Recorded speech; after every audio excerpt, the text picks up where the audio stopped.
In order to make meaningful, long-lasting change in the workplace, team members can open their minds to new ideas and fresh perspectives using breakthrough thinking. It enables us to see our circumstance with fresh perspective. We move away from being critical, hesitant, and we can move into this space of curiosity and wonder.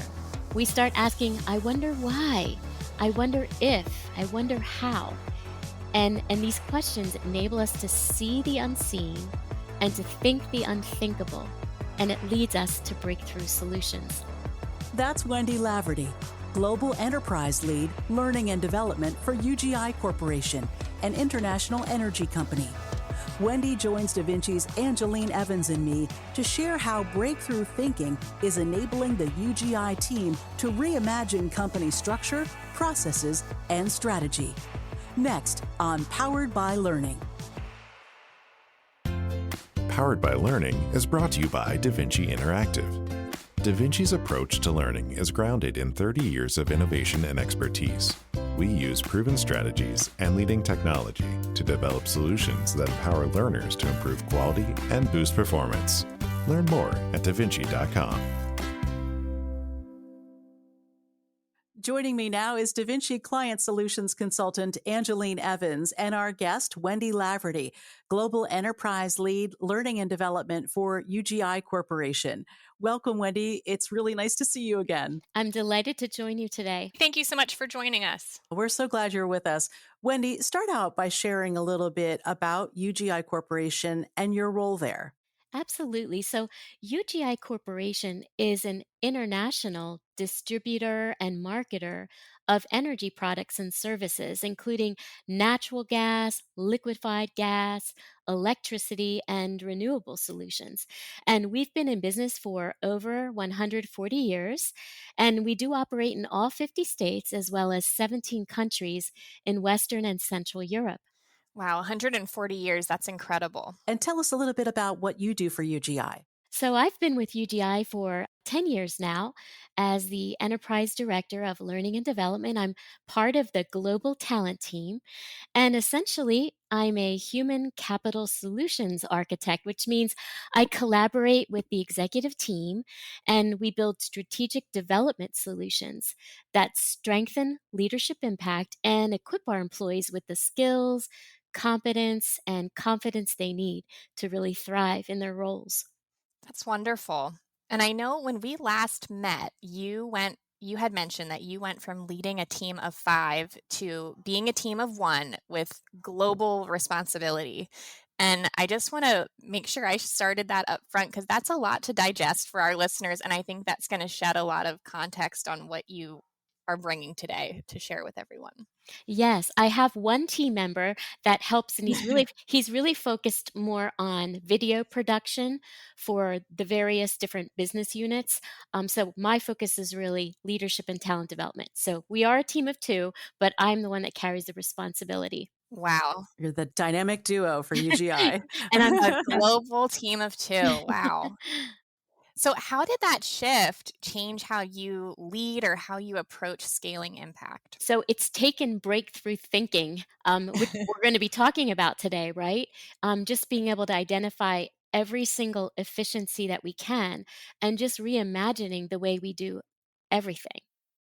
So starting with a little context, what has the past year looked like from UGI? Like we know you went from a smaller team. Tell us more about all of that and what went on company-wide. So, similar to many organizations, I'm sure many that are listening today, UGI experienced unprecedented leadership changes. We just had numerous executives coming and going. For example, in 2024, I reported to 4 different executives in just 8 months Oh my goodness. as the company was stripping away the executive heavy structure across our companies. And I'm grateful to say that today we now have a far leaner, more agile company structure, less cooks in the kitchen, so to speak, which enables us to pivot and execute with a higher level of efficiency and impact. That's a lot of change to navigate. It was. And you recently brought UGI's top 300 leaders through a 4-day breakthrough intensive with Gap International. And that's just an incredible lift. Tell us more about Gap International and just about this event. So, Gap International comes in and equips companies and enables them and trains them in breakthrough thinking. That's kind of one of their passions. And the reason why we wanted Gap International to come to our organization is simply the way we've always done things no longer works. It no longer fits the fast-moving, ever-changing, complex, and ambiguous context all of us find ourselves in. So the breakthrough training we hoped would unlock new ways of thinking, new ways of behaving, and new types of outcomes because we're asking ourselves, how can we take a different approach? And where do we want to produce a different result than what we're currently experiencing? And do you feel it did that for you? Absolutely. I feel like we're just in the very early stages. We just went through training in May. And so we're just now starting to cascade down what we learned throughout our organizations. And how did that come to play in practice? What did that look like in practice? So in practice, it's just taking that time. First of all, we needed to think through our behavior, our patterns of thinking, and the words we were speaking, right? And we are now in the very real work of the breakthrough, which is cascading it down to our company, teaching and equipping our people how to do it, inspiring them, influencing them. And this takes time, months, and even years because we're just rookies. We're trying things out and learning what works and doesn't work. There's no experts among us. We are constantly aware of our own limitations, and that's the right place to be when you're working in a breakthrough environment. Hmm. Yeah, and I mean that certainly is a challenging undertaking, and we know that just in the rudimentary foundation when you're developing training, when you're trying to change the way someone thinks, there's a lot more that goes into it than telling them to go do something afterwards, right? You're changing perceptions and Yes. internal thought processes. And people have to want to make that change too. Yes. Yes. Yeah, so the motivational piece and absolutely. Is there any lessons that you feel you took away from are taking away from this process, right? You said you're in the midst of it. Like what has resonated the most with you right now? So I think, going back to what you were saying just about thinking, breakthrough requires intentionality. That would be the one thing I would take away from what we're learning. It's intentional, right? It requires us to ask, in what ways do I want to think differently, act differently, right? In what ways do I need to think differently? And where should my thinking be challenged and questioned? So as leaders, we're trying to see our thinking, question our thinking, and then let go of some of our thinking. And that requires that reflection work, right? Taking time to self evaluate, because we first need to be aware of our patterns of thinking and aware of what we're saying to ourselves that might be undermining our ability to discover breakthrough in the challenges we face. So it's when we can identify our biases and assumptions and how our own personal experiences and interpretations might be holding us back, it enables us to see our circumstance with fresh perspective. We move away from being critical and hesitant, and we can move into this space of curiosity and wonder. We start asking, I wonder why, I wonder if, I wonder how. And these questions enable us to see the unseen and to think the unthinkable, and it leads us to breakthrough solutions. That's really powerful. You had mentioned that there's also a piece around language. So actually the words you Yes. speak and what you're trying to create. Can you talk about that a little bit more and how it plays into the way you lead and how you support other leaders at UGI? Absolutely, absolutely. The words we say out loud, they matter. People around us catch our words like they catch our colds, right? Language is language is a powerful force that It shapes internal states and external reality. And there's a significant body of research from fields like neuroscience, social psychology, and cognitive science. They all confirm that spoken and heard words influence our brain chemistry, physical health, perceptions, relationships, and our behaviors. So, breakthrough invites us to say how we want things to be and then work to make it so.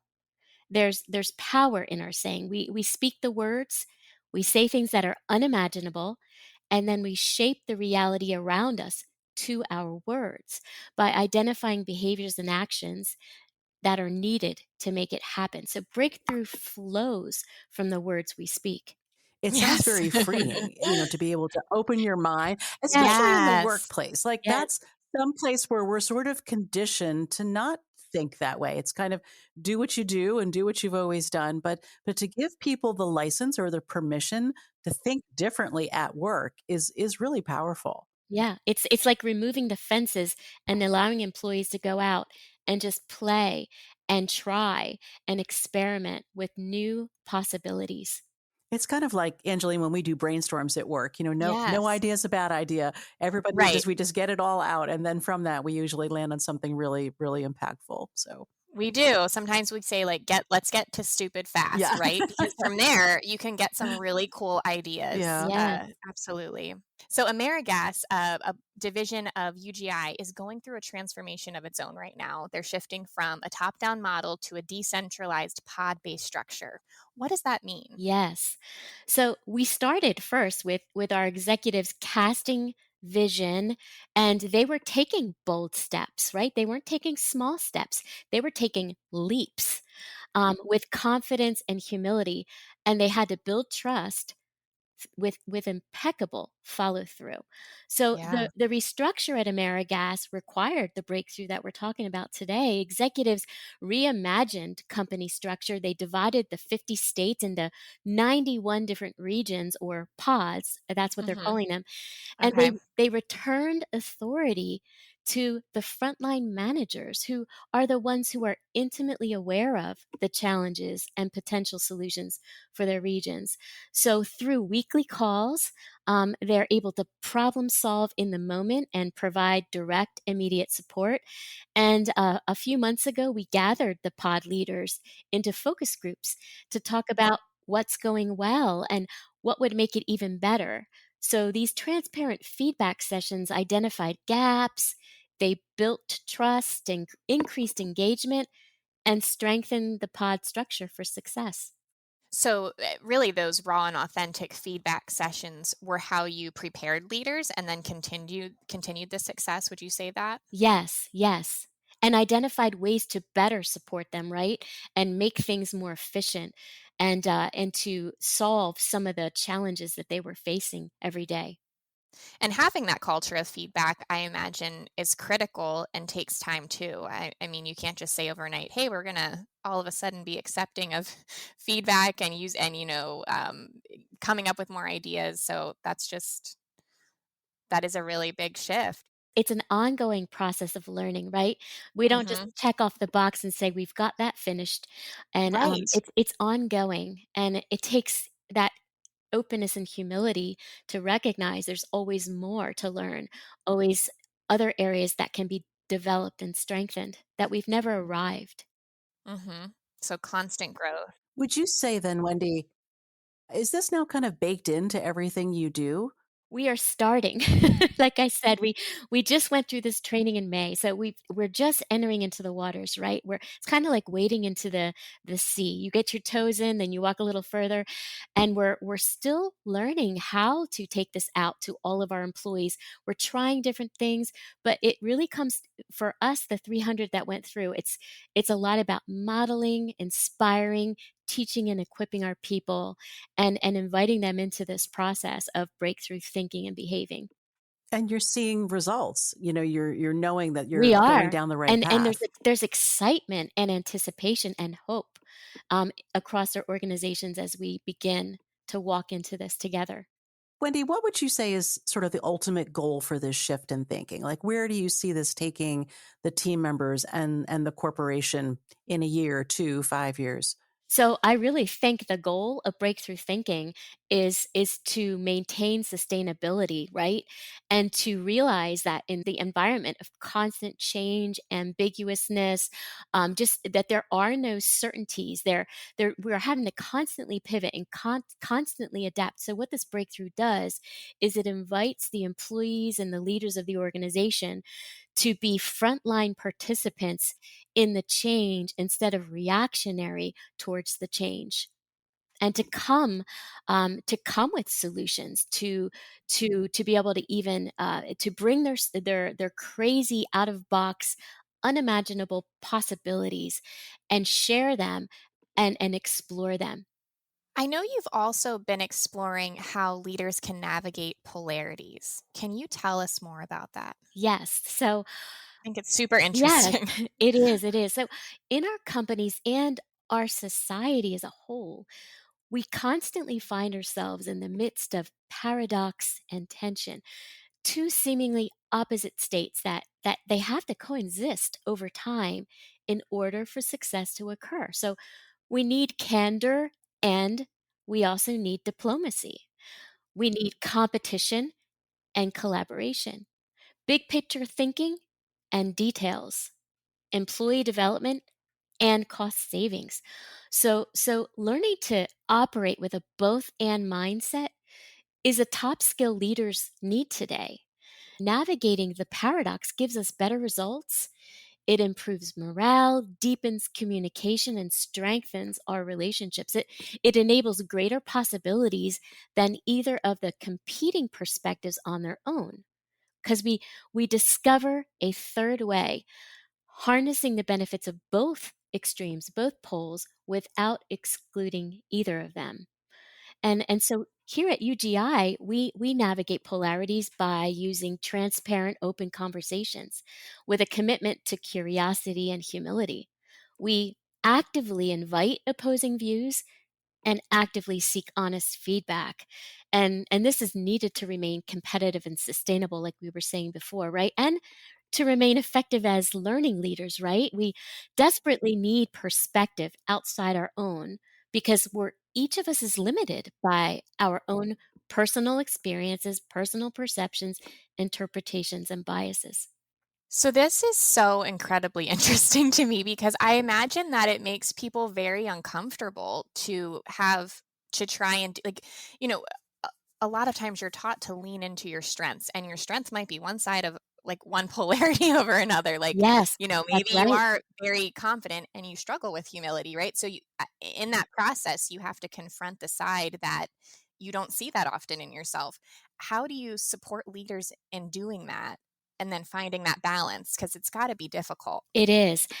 And that perhaps might be a longer answer than we have time in our podcast today. It's not a quick, simple Yeah. answer to that.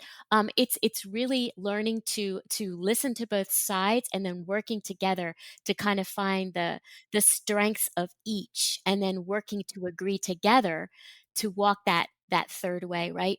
And if you're interested in exploring further, I highly recommend the book Navigating Polarities Using Both and Thinking to Lead Transformation, written by Brian Emerson and Kelly Lewis. That's great. We'll be sure to put a link to that in the show notes. Absolutely. And just this whole culture that you've built with this open feedback and transparency and honesty, how I'm curious, I'm sure it doesn't go perfectly all the time, right? How do you acknowledge that and bring everyone back to the center of where you want to be without it being discouraging and you know what I mean? You know what I'm trying to say? Yes. So it's on I really think it's built on trust, right? The ability to even engage and walk into these conversations, you have to have a strong culture of trust and respect and appreciation and understanding that it's that understanding, realizing we we desperately need each other's experiences and perspectives, right? And so it requires patience, it requires wisdom, it requires not rushing, listening deeply, being curious, asking follow-up questions, exploring others' perspectives that are so opposed to our own personal experiences and perspectives and interpretations, right? So it's just this constant continual walking in this space of curiosity and choosing curiosity over criticism and making that a value of our each ourselves as well as our company culture.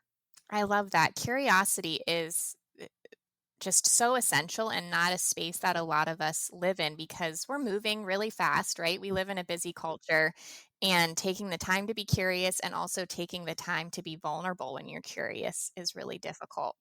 I would think it also sends a really positive message to your team that you're listening, that your company cares about what they think, and that probably would lean toward greater retention of team members overall when they know their thinking matters. Yes, and that's the hope. So, if you had to name one place where learning leaders should be pushing their own thinking right now, what would it be?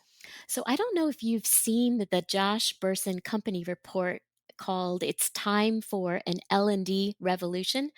This report points out why current L&D models are obsolete and the need for learning leaders to embrace what they call AI first learning to create dynamic, personalized, and performance focused development that drives real business results. So, this is where I feel we should be practicing breakthrough thinking as learning leaders. And as L&D leaders, we need to have a wider sense of possibility. The German philosopher Ernst Bloch shared, we as human beings carry within us the ability to imagine futures not yet realized. And every breakthrough starts with someone who sees a future different from today. Bloch shared that when we stop breakthrough thinking, we stop innovating and solving. And so, learning leaders who invite their teams into this collective vision of what could be are no longer merely reacting to the change, they are helping to shape it. Wendy, this has been really thought provoking, and I would say good advice for both the workplace and life in general. Wendy, thank you so much for this just thought provoking and inspiring conversation today. It's my pleasure. I've really enjoyed just engaging in conversation and kind of exploring this topic of breakthrough with both of you today. My thanks to DaVinci Client Solutions consultant Angeline Evans and our guest, UGI Corporation's Wendy Laverty.